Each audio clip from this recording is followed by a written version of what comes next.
Want to lose weight and keep eating? For you. What? In my financial situation.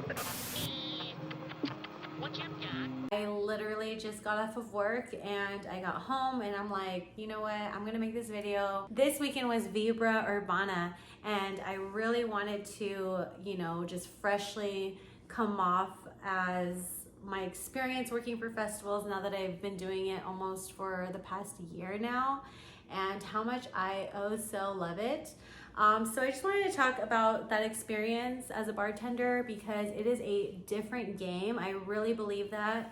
I'm not going to say it's any easier or any harder because everybody's opinion is going to be contingent upon what they're already doing. The first festival I ever did was about, 5 years ago. I had gotten a job to work for Caboo San Diego, and it was something that I just like loosely heard about and applied for. I ended up working for Coors Light. I did their, it was like their lawyers private party situation. So I remember being there like an hour or two early just to get my shit together. So I remember I was actually my own bar back to start. You know, I made sure I had everything, and I was in a VIP tent. So I also wanted things to look nice for the guests. And I did 3 days of that for about, I want to say the hours were like 14 to 16 hours. One of the easier ones, just because yes, it was for VIP, but like I said, I was opening bottles all weekend. But like a dumbass, I actually didn't bring a bottle opener with me, so I was literally just popping. I remember it was like my first time at a festival, and then I was like super nervous, so I was like cutting limes for everyone, and I like cut my finger so bad right here. It was literally was bloody, and it was like just the beginning of the festival, and I was like, oh my god, I cannot go home, this is not gonna happen. I worked through it with my disgusting bloody finger, but of course, you know, I kept going back to medical and was like, can you wrap it, antibiotic, wrap it. So it was fine, I survived, and they loved me, you know, and I got tipped out. I didn't know how much I was gonna make that weekend. I actually didn't know I was gonna make as much as I did. I will say how much I made in that festival just because it was my first festival, and I don't want to base anything else off of that. But just to give you guys kind of an idea of how much a festival bartender can make, it's ridiculous, okay? First of all, the hours are very intense. So you're there, you know, this festival for Caboo, I want to say it was 2 or 3 days. I can't really remember. I want to say it was 2 days. But yeah, it's a lot of fun. You know, obviously you can see the artists. I was VIP, so I was on the side of like a private tent for Coors specifically, and their lawyers and whoever else corporate was there. And it was just me. And, you know, then we had a breaker come in, which I'll talk about that later.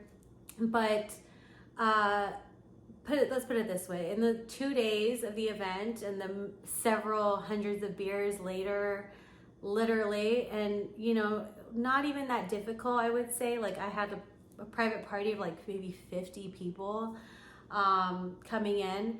I want to say I made almost $3 grand that weekend. I might have even made more in like 2 days. I'm talking about a 2-day span and making $3,000, you know, for something I didn't think was so difficult. So I got to pull from other bartenders. Meaning that we don't get our own tips for that specific event or that specific company. We shared with all the bartenders, and so we all got split evenly. And then barbacks always usually get 20% of the credit card tips as well. So I basically was able to make, you know, that much money, but some other people might have worked harder than me. So I was very lucky to get VIP. Moving forward, you know, a couple years later, I ended up meeting a lot of people in San Diego, as I've mentioned before in my videos, and one guy and one girl that are very well known in San Diego. The girl, I'm not gonna say any names because I just don't think it's anybody's business, but one of the girls was like basically a very important person for Park Nightclub. So, you know, I had my somewhat relationship with her, and then also this guy I had met from the yachts, and he kind of knew me, so he was actually the one who started the festival, and, you know, then they had to recruit bartenders and whatnot. So I actually reached out to them, you know, and I said, hey, like, I really want to work your festival. Like, what do you think? And they were really nice about it, and they gave me all the information, and I was like, let's go, I'm down. So I did work their festival, and that is where the magic happened, guys. I worked that festival and I showed up on time and everything. And the first 5 minutes, I meet the guy who's like in charge of all the hiring of the bartenders. And he had met me because, like I said, I was referred to them. So that's kind of how I got started. Again, this was like 2 years, no, like last year. This was literally last year, like 2021, like when things were starting to open back up. It was Blended Festival in San Diego, in case anybody was wondering. And I met this guy and he goes, hey, like, so do you do this often? And I'm just like, no, I don't, but like, I want to, you know, like I would love to do this. He's like, yeah, because I'm hiring for EDC and like, you know, I think you do a good job. My birthday was during EDC, so in my head, I'm like, shit, like, I'm not gonna go. Like, I have plans to go to Miami. I wanted to go to Miami. I've not been to Miami, so annoying. But I ended up canceling my Miami trip anyway, thinking I was gonna work EDC, and it actually ended up falling through. So that was really disappointing because I had all my shit together. I'm like ready, excited, canceled my Miami flight, hotel, accommodations to go to EDC and work, to find out that it didn't make the cut. Like, I was too late. It was literally like a week or two before. It was just way too late or something like that. Like, they just didn't think they needed more bartenders. I ended up going to EDC anyway. I just bought a VIP ticket and, you know, I stayed out there, whatever. So, anyway, I did go. I had a great time. It was crazy, very up and down, like literally a roller coaster of a birthday for me. But anyway, after that point, I think he kind of felt bad that I didn't work that festival, which, you know, I'm kind of really grateful that he felt a little bad because I got to work the next festival, which was Escape. And, you know, ever since then, that Escape is always Insomniac's Halloween festival. So, you know, I had a great time working that festival. You know, I love that kind of music. I love Insomniac. I've been going to Insomniac events since I was 18 years old. And I remember always thinking, like, back then, like, it would be so cool to bartend these events, you know? And it's just so crazy how you manifest these things. But really, like, this is something I wanted to do. So it's not like, you know, it was just, like, handed to me on a platter. Like, I have been in the rave community. I obviously love bartending. I love good vibes, positive energy. I love making people cocktails and having that, like, you know, little close relationship during that. I just love what I do. You know, I've never worked a festival in Vegas until this last weekend, and I'll tell you right now, it went really well. The energy is always there. It's always so cool to see different cultures come together. You know, people flew out from Virginia, people flew out from Mexico City, people flew out from Baja, and like all these cool places. And I'm just like, wow, that's super dope. Like, I love when people come together like that, just to come like check out music and to like dance and vibe and have fun and get drunk, or, you know, create memories with their significant other. Like, I love that. I live for that. And I get to be there to make their cocktail, and, you know, then they're happy. And of course, they're not happy to spend $100 when I give them the bill, because let me tell you something about festival cocktails. They are not cheap. They are not very elaborate, I would say. They're usually very similar when it comes to like the cocktail menu. It's very straightforward. They don't like us using any straws. They don't like us using any limes, fresh limes, anything like that. Unless it's like probably like some kind of premium VIP, then sure. But I think in general, just for health regulations, which they do have health people come around to make sure that we're doing everything correctly. Yeah, we don't do any of that. Everything's very much like juices and concentrates and no syrups, nothing like that. I will say the barbacks do a heck of a job. Barbacks are a big part of festival bartending and being effective, just because they're the ones who literally know what you have and what they're able to provide you in a certain amount of time, and if they're able to fulfill that need in time.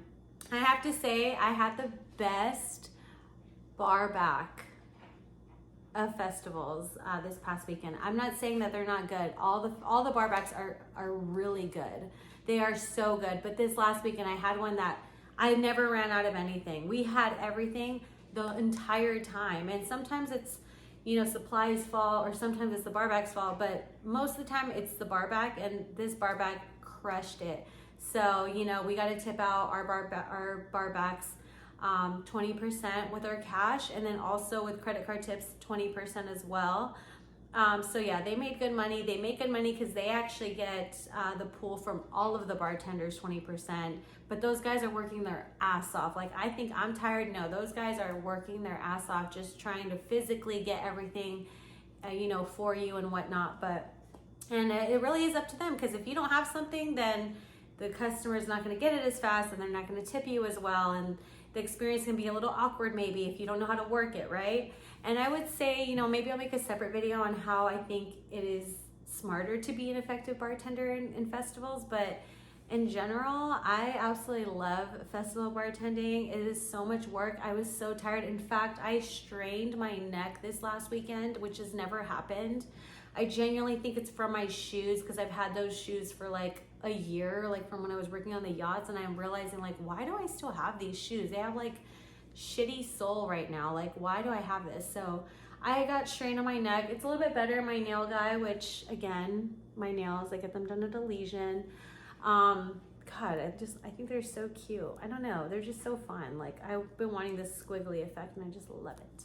But yeah, he did my nails today, and he literally like put the heating pad in the microwave and put it on my back, and I was like, oh my God, like, this is what I'm talking about. So yeah, I love that. And tomorrow I have a appointment at Canyon Ranch Spa, which again is my favorite spa in Las Vegas, if you guys didn't know. I'm definitely very curious to check out other spas, but I look at everyone's spa menu and I'm just like, damn, Canyon Ranch just has what I'm looking for. It has the total package. So I will keep you updated on that part, or maybe later. But thank you for watching this video on festival bartending. I know there's a lot more to say about it. You know, anything else last minute, you know, yes, the drinks are expensive. It's always better to get a double usually, just in case you don't know. I think I should make another video on like what to expect when you go to a festival, just my personal opinion. But in general, festival bartending, I would say, is not extremely easy, but it is in a way. It just depends how you work it, and it depends on you, and that's going to rely on how much money you make in general. Personally, I did extremely well this last weekend. Considering the crowd, you always have to think about what kind of people are going to go to the festival, and if they're tippers or non-tippers, because we already know, you know, some people from outside this country do not tip, so whatever, it's not their fault. We just have to educate them. And I will say that if you're not educating your customer on tipping practices, then you're not going to get tipped, you know? And that's just the honest to God truth. And, you know, at least you're doing your part to help yourself and also other bartenders around you, because no festival bartender doesn't like to get tipped. I'm telling you that right now. It's very impolite. Even if it's $1, like if that's all you have, please give it, because it's just like a courtesy, you know? Anyway, I'll talk about this more later, but thank you so much for watching. Hopefully you enjoyed this video. Please follow me on Instagram, Boss Lady for Show. Still not changing my name. And also click subscribe to this YouTube channel, because I do want to talk about a million other things that I never have time to talk about at 4 in the morning. Other than that, I appreciate y'all, and I hope everyone has an excellent week, and we'll talk to you later. Cheers.